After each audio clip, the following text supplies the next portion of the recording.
Prezados irmãos e irmãs da Fraternidade Espírita Bezerra de Menezes, estamos hoje com a responsabilidade de falarmos a respeito do capítulo 3 do livro Agenda Cristã, Privilégios Cristãos.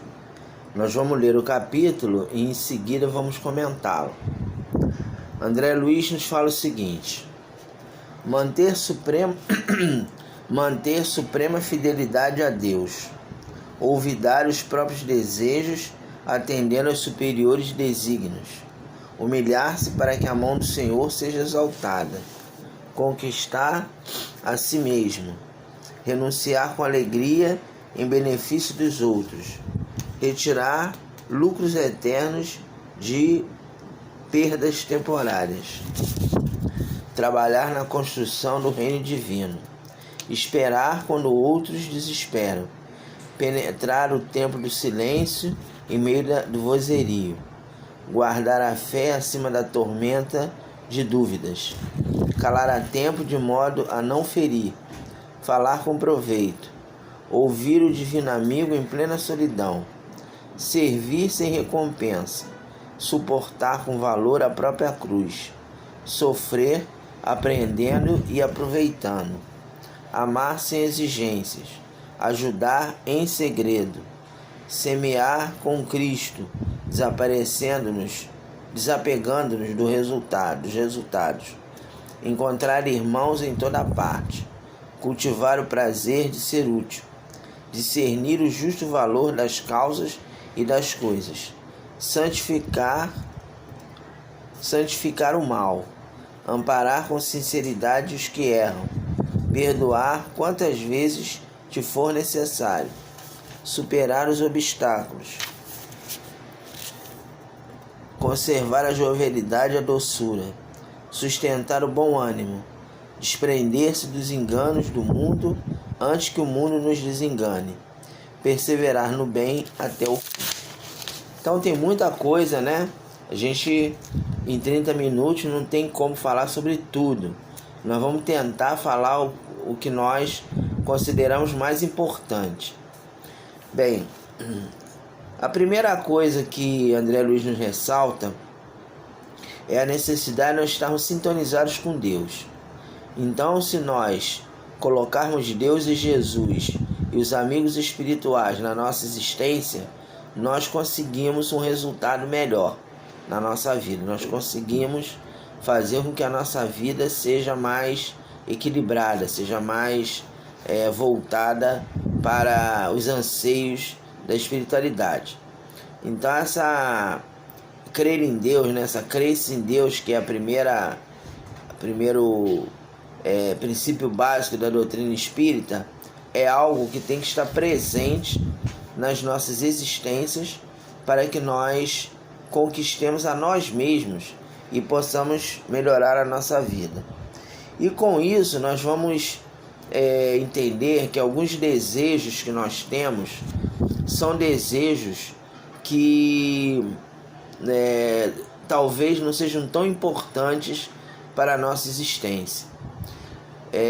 Eu gosto, quando eu faço palestra, de falar algumas coisas que aconteceram conosco, não para que eu fique me exaltando como se eu fosse uma pessoa espiritualizada, uma pessoa elevada, mas apenas para mostrar como é importante nós termos a doutrina espírita como base para nós enveredarmos por um caminho diferenciado.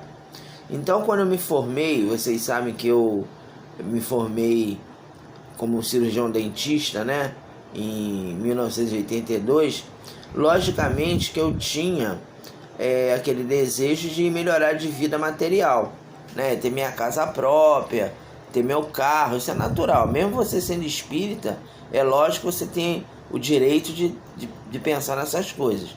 Mas naquela época eu achava que para você ser vitorioso, você tinha que ter conquistas materiais, como muita gente imagina. Tem algumas religiões, inclusive, que pregam isso, que você é um vencedor, né? A teoria da prosperidade, para alguns companheiros, é baseada nesse aspecto. Você tem que ter coisas materiais, Você tem que ter conquistas materiais para você ser um vencedor. Se você não tem, você é um fracassado. E aí o tempo foi passando e eu fui vendo que essas conquistas não se realizaram. Eu não consegui, até hoje eu pago aluguel, não tenho carro, nunca tive. De vez em quando não tenho nem condição de andar de Uber, tem que andar de ônibus mesmo. Eu só ando de Uber quando eu tô com a minha mãe, que tem 97 anos e não pode mais andar de ônibus. Quer dizer, todas aquelas conquistas materiais eu não consegui. Aí, nesse caminho, né, com 25 anos, eu me formei com 23 e 2 anos depois eu me tornei espírita. Eu fui vendo que, claro, tudo isso era importante se eu conquistasse, mas também se eu não conquistasse, eu não tinha o direito de ficar me lamentando, não tinha o direito de ficar reclamando da vida, reclamando de Deus. Quer dizer, se eu não estava conquistando, primeiro, porque eu não tinha merecimento, ou eu tinha que aprender algo com aquele contexto. E aí eu fui pensando dessa forma, até que chegou um momento em que eu resolvi não trabalhar mais na odontologia. Aí, para não estender muito, eu não vou explicar aqui o porquê, né? Mas senão vou ficar falando muito de mim, o objetivo não é esse. Mas enfim, eu abandonei a odontologia, e quando eu fiz isso, algumas pessoas falaram assim: poxa, então não adiantou nada você estudar, então não adiantou nada você ser dentista, para que você se formou de... Até algumas pessoas, amigas próximas mesmo, falaram: poxa, você gastou o dinheiro da sua mãe, ela investiu na sua carreira, e agora você abandona, sai da profissão sem nada, com uma mão na frente e outra atrás. Aí eu falei para eles o seguinte, e me formatei esse pensamento, para quem não compreendeu, da seguinte maneira: eu fui ético. Enquanto eu trabalhei na odontologia, eu procurei, eu pelo menos considero isso, pode ser até que eu esteja enganado, pode ser que eu chegue lá no mundo espiritual e eu reveja esse ponto, mas no meu entendimento, eu procurei ser uma pessoa ética. E isso é uma conquista, não é uma conquista material, não é uma conquista que eu vou ter um retorno financeiro, mas é uma conquista íntima, a gente procurar ser honesto com as pessoas, não é? Então é essa a proposta do André Luiz, olvidar os próprios desejos atendendo aos superiores desígnios. Então não adiantava eu ter muito dinheiro, ter grana, como a gente vê aí alguns companheiros que conseguem muita grana. De que maneira? De que forma? Né? De vez em quando a gente vê aí companheiros envolvidos com esse mercado financeiro da criptomoeda, fazendo pirâmide, enganando as pessoas para ter muito dinheiro. Tem até um companheiro que está preso, mas que ele tem dinheiro aberto aí no banco, lá na Suíça e tal. Por quê? Porque enganou as pessoas e agora está com muito dinheiro. Quer dizer, o que adianta isso? Então, André Luiz está falando que nós temos que primeiro colocar as conquistas espirituais na frente das conquistas materiais. É claro que nós temos que ter um equilíbrio, né, entre a vida material e a vida espiritual. E é claro que se você tem possibilidade de você ter uma vida confortável, tranquila, sem preocupações, não tem problema, mas acontece que você tem que atender aos desígnios superiores. E a gente vê, por exemplo, a gente está se aproximando do final do ano, tem aquela Mega Sena que eu vou jogar, né? E o pessoal aqui de casa, todo mundo vai jogar. Se nós ganharmos, parece que é 400 milhões, eu já falei, né, que é um dever nosso de pegar uma parte desse recurso e colocar para ajudar as pessoas, né? A gente pode pegar 1 milhão, dar para o Bezerra, ver quem é a pessoa da família que está precisando, dar mais uma grana, que é muito dinheiro. Para que você vai querer 400 milhões, 400 e poucos milhões só para você? Só para você ficar usufruindo a vida toda sem trabalhar, sem fazer nada, gastando, né? Então, se a gente ganhar na Mega Sena, que eu não vou ganhar, eu vou jogar, mas eu sei que eu não vou ganhar porque, né, a gente, é muito difícil, né? Mas eu tô falando aqui publicamente, vocês me cobrem, que se algum dia ganhar na Mega Sena, eu tenho o dever de compartilhar com aqueles que precisam. Isso é o desígnio superior. A gente também tem que procurar entender o seguinte: às vezes é melhor você se humilhar para que o Senhor seja exaltado. O que significa isso? Significa que às vezes numa disputa, numa discussão, né, numa contenda, às vezes é melhor você ficar calado, você não pagar na mesma moeda, você não usar a lei de talião, para que o exemplo do Cristo seja colocado em prática, né? Então, às vezes você está, por exemplo, na rua, aí leva uma fechada, vem aquelas brigas de trânsito, ou enfim, qualquer lugar que você tiver aí no mundo terreno, que às vezes a gente não quer brigar, mas a pessoa vem querer te agredir do nada, né? Então você tem que procurar se colocar de uma maneira que o Cristo seja exaltado.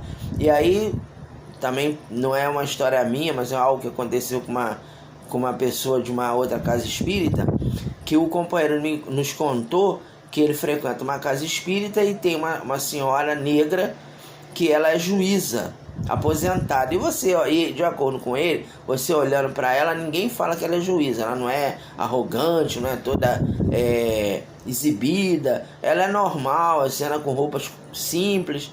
Aí um dia, e ela não tem carro. Aí um dia ele se propôs a levá-la em casa de carro e foi. Aí no meio do caminho ele foi parado por uma blitz. Aí os policiais vendo aquela senhora assim toda humilde, né? Aí disse que humilhou ela e aí mandou parar o carro e falou um monte de coisa. E ela tá quieta. Aí lá depois que ele falou um monte de bobagem, aí ela falou assim, olha meu, aí ela pegou a carteira dela do judiciário e falou assim, olha, eu sou juíza. Aí imediatamente ele só faltou ajoelhar nos pés dela. Aí ela pegou, chamou, falou assim, fique aí, chame o seu superior, né, o capitão. Aí veio o capitão, aí os policiais com medo, né, pelo amor de Deus, não sei o que, ela, fique aí. Aí disse que ela conversou com ele e falou assim, olha, aí quando o capitão chegou, né, ela falou assim, olha, você precisa treinar melhor os seus policiais, porque eles fizeram uma abordagem correta, mas eles exageraram. Aí não queimou o filme de ninguém, como se diz vulgarmente, né? Ela não humilhou ninguém, não falou, não mandou prender, não falou nada. Olha, treine melhor os seus policiais e tal. Aí deu uma lição de moral em todo mundo. Aí o capitão se perfilou, fez continência. Sim, senhora, pode deixar a juíza, que a gente vai fazer isso. Aí falou, peça desculpa à juíza. Aí eles pediram desculpa. Ela, não, tá bom, meus filhos, eu perdoo vocês. Quer dizer, isso é o quê? Ela se humilhou para que o Cristo fosse exaltar. Podia pegar e... Ela tinha todo o direito, né? De aproveitar a oportunidade para dizer, eu sou negra, eu sou juíza, e você tá presa, não sei o quê. Não, ela não fez nada disso. Ela ficou tranquila e apenas pediu ao superior dos policiais que orientasse melhor aquele grupo nas suas abordagens. E eles ficaram com medo dela prendê-los, né? Que ela podia prender, mas ela não fez nada disso. Quer dizer, então esse é um exemplo da humilhar para que a mão do Senhor seja exaltada. Para nós agirmos como essa juíza fez, é necessário que nós conquistemos a nós mesmos, ou seja, é necessário que nós procuremos nos conhecer, procuremos fazer a nossa reforma íntima, que é sempre importante nós ressaltarmos aqui nos nossos estudos, para que a pessoa não seja pega de surpresa no momento de invigilância, né? Então a gente tem que ter cuidado com as nossas atitudes, com aquilo que a gente fala, com a maneira que nós agimos, para que não tenhamos aquelas recaídas no homem velho, né? O homem no sentido de homem como ser humano, o homem velho, aquele homem do século XVIII, século XV, né? Que brigava, que agredia, que se irritava, queria chamar para o duelo, né? Enfim, esse homem velho, ele está em nós, mas nós temos que aprender a controlá-lo. Para que nós o controlemos, nós temos que nos conhecer, temos que saber quais são as nossas deficiências e procurar nos aperfeiçoar para evitar que nós sejamos pegos na armadilha do homem velho. e também às vezes abrir mão de determinadas coisas em prol do seu semelhante. Então relata-se que Jesus, ele comia muito pouco, né? Porque ele era um espírito evoluído, e muitas vezes ele não comia para que seus discípulos se alimentassem. Então quando eles andavam lá nas estradas, e naquela época tinha aquele hábito no Oriente da pessoa passar num lugar, pedir abrigo, pedir alimento e recebia. Mas às vezes passava na casa de uma pessoa muito pobre, a pessoa não tinha muita coisa, ofertava o que tinha. Aí Jesus não comia para que seus discípulos comessem. E também relata-se que ele, quando era criança, ele tinha aquelas brincadeiras, né? Naquela época devia ter alguma brincadeira semelhante a esse negócio de pique, né? Brincar de pique, que criança sempre gostou em todas as épocas desse negócio de brincar de pique, né? De correr, um pega o outro. Então Jesus, ele corria menos, né? Tá na biografia, nos relatos dos amigos espirituais, que ele se atrasava, ele corria menos, ele vinha, se ele fosse correr mesmo o que ele corria, normalmente ele vencia as outras crianças. Que lógico, ele tinha um corpo mais leve, né? Corpo menos denso, então ele tinha mais velocidade. Então ele corria menos para os outros ganharem. Então isso são exemplos simples de você renunciar a alguma coisa para que o outro faça. Uma vez também eu estava com um amigo nosso no ônibus, aí entrou um rapaz, estava naqueles inverno mais rigoroso, e o rapaz estava com casaco, ele estava voltando do centro, estava acompanhado por uma pessoa, e ele estava com casaco. Aí entrou um companheiro falando: olha, eu não quero dinheiro não, é porque eu queria ver, será que alguém tem um casaco, que eu estou com muito frio. Ele tirou o casaco e deu pro companheiro. Ele ficou sem um casaco e deu pro companheiro. Então isso é uma coisa mínima, mas essa questão de renunciar em prol do outro. E os lucros eternos de perdas temporárias.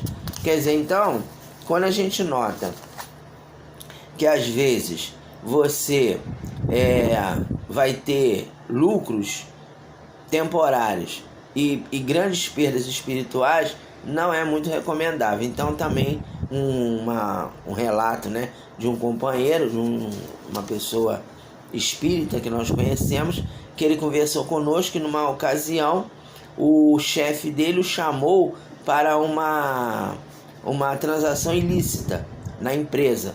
Ele falou lá, armou um esquema, e ele era o subgerente lá, não sei se era no banco ou numa empresa que ele trabalhava. Eu sei que o chefe dele chamou para uma transação: olha, eu preciso que você faça isso, isso e isso, tal, você vai ver que eu vou fazer aqui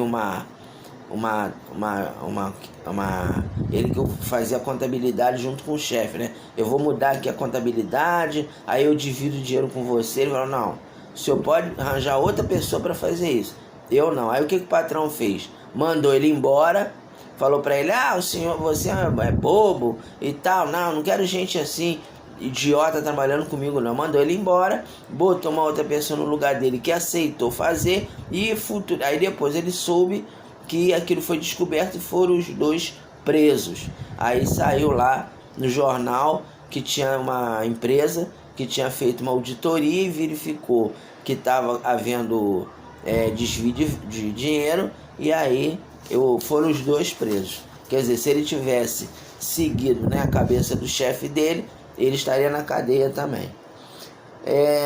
A construção no reino divino é exatamente nós acreditarmos que o mundo tem jeito, né? A gente acha que, vendo o mundo como está, a gente acha que o mundo não tem jeito, né? Não, o mundo não tem jeito, vai ficar sempre assim. Agora então, por exemplo, que está começando um novo governo, e a gente sabe que tem muita gente, que espírita inclusive, que, né, tá torcendo contra, né, ao novo governo, que não é favorável ao candidato que ganhou. Então a gente tem que construir o reino divino, independente do que vai acontecer, né? A gente tem que procurar pensar na construção do reino divino, ou seja, entender que esse momento que estamos passando é um momento de transição, e que tudo vai se resolver no momento certo. que Deus está no comando, Jesus está no comando, e a gente tem que colaborar com a pessoa que ganhou a eleição, independenciar aquele que nós desejamos. Essa questão de esperar quando outros desesperam é você não perder a fé. Às vezes as coisas começam a dar errado na sua vida e você começa a ficar desesperado, começa a ficar inseguro, achando que Deus te abandonou, que você não vai conseguir nada, que nada vai dar certo. Então, né, é você compreender que não é bem assim, né? Que realmente nós temos que esperar. Penetrar no tempo do silêncio é quando tem muita gente brigando, muita gente falando bobagem, é melhor você ficar calado, né? Às vezes a gente tem ocasião de ir em determinados locais, tem aquelas festas, né? Que às vezes você não pode deixar de ir, por exemplo, aqui no condomínio, de vez em quando tem umas festinhas de vizinho, que aí a pessoa convida, a gente vai lá dar uma passadinha. Aí eu fui numa dessas comemorações de um rapaz aqui que tem aqui e o pessoal tava contando piada, nessas piadas de duplo sentido. Aí bebendo muito. Eu fiquei calado, não falei nada. Fiquei quieto, falei nada. Lucy também ficou quieta. A gente não participou mentalmente daquele momento. Aí ficamos um tempinho e viemos embora, porque a gente viu que aquele ambiente ali, a gente não ia acrescentar em nada, né? Não era um ambiente de amizade e equilíbrio.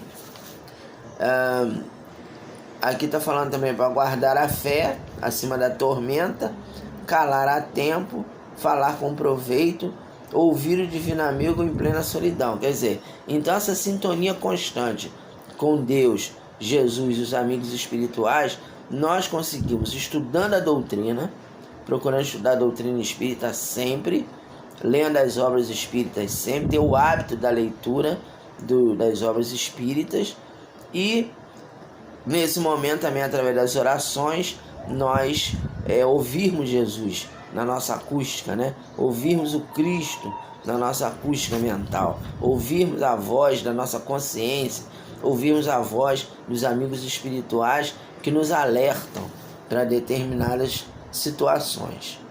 Outra coisa importante também é servir sem recompensa. A gente não ficar com aquele pensamento de ingratidão. Fulano foi ingrato comigo, fulano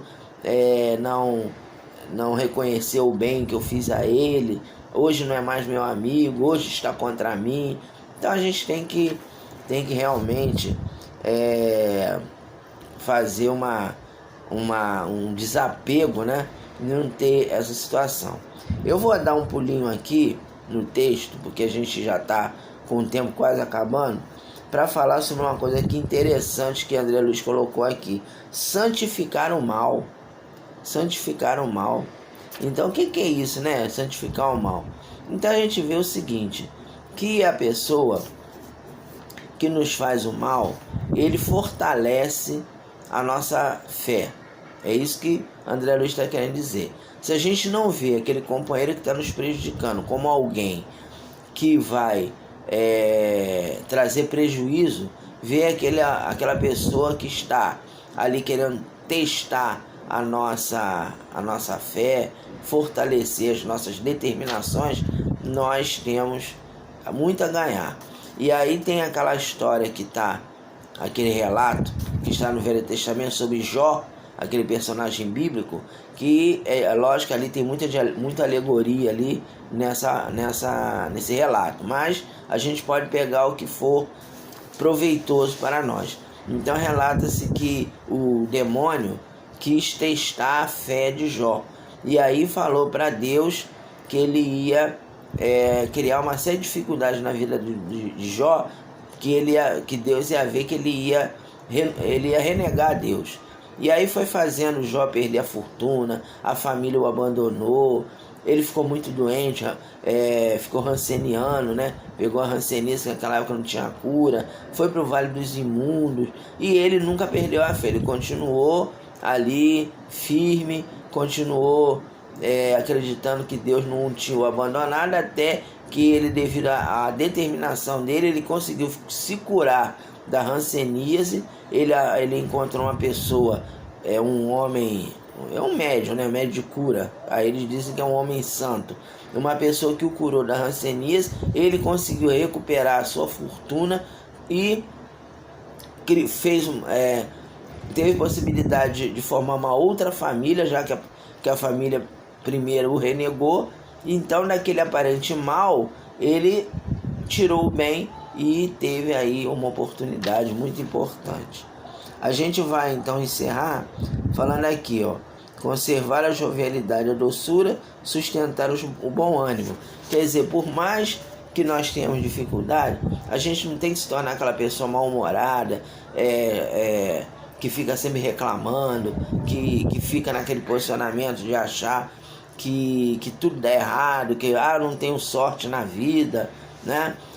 Então, por exemplo, esse negócio que eu falei para vocês no início do estudo, no nosso comentário, com o nosso caso, né, pessoal, da gente ter se formado e do ponto de vista material a gente não conseguiu nada, né? Do ponto de vista material eu não consegui nada. Eu consegui do ponto de vista espiritual, que eu falei para vocês. Eu procurei ser ético e isso para mim é uma grande conquista. Mas muita gente falou assim para mim: poxa, você não tem sorte, né? Você é um cara sem sorte. Aí até eu conheci um companheiro de um outro segmento religioso que ele falou assim: esse centro que o senhor frequenta é muito fraco.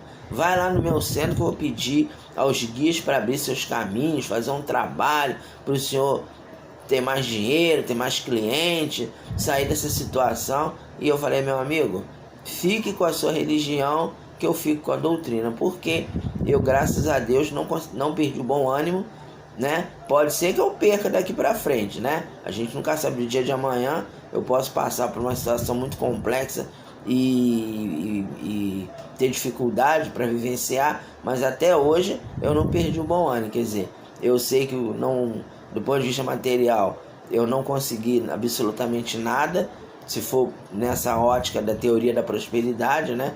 A teoria da prosperidade material, mas do ponto de vista espiritual tenho muitos amigos, que é algo que não tem preço. Os amigos que a gente faz, muitos desses amigos eu conquistei no meu contato com os clientes, porque a gente sempre procurou tratar os clientes com gentileza e tal. Alguns, depois que nós terminamos de trabalhar como dentista, se mantiveram, né, contato conosco. E na casa espírita, nos lugares por onde a gente passa, a gente tem muitos amigos. Então essas conquistas imateriais nos faz manter o bom ânimo. Então era isso que a gente queria conversar com vocês no dia de hoje. Que Jesus nos abençoe e um bom ano novo, né? Porque é o último estudo desse ano agora. Semana que vem já estaremos em janeiro. Um bom ano novo para vocês. Que Jesus nos abençoe.